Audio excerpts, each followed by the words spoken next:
Today, we're unboxing the Blink Outdoor 4 Floodlight Mount. So if you already have a Blink Outdoor 4 camera, you can actually buy a floodlight mount that this camera will attach to.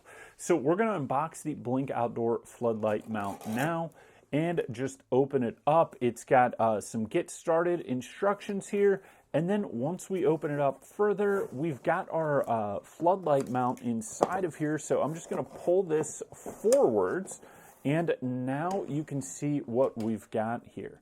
So you've got these two floodlight on the side of the mount, and then the Blink 4 or the Blink Outdoor 4 is going to just attach right here in the center, and you kind of just push it on, and let me see if I can get it in place there. Sometimes it's easier to do it if you get it.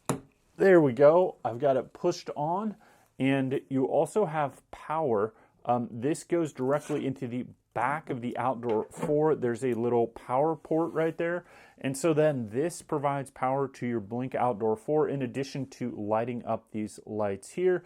And then you do have this mount on the back of it right here, and you can mount this outside. You could mount it indoors, but I don't know why you'd want to have the floodlight indoors. And you mount that, and now you have a floodlight for your Blink Outdoor 4 camera.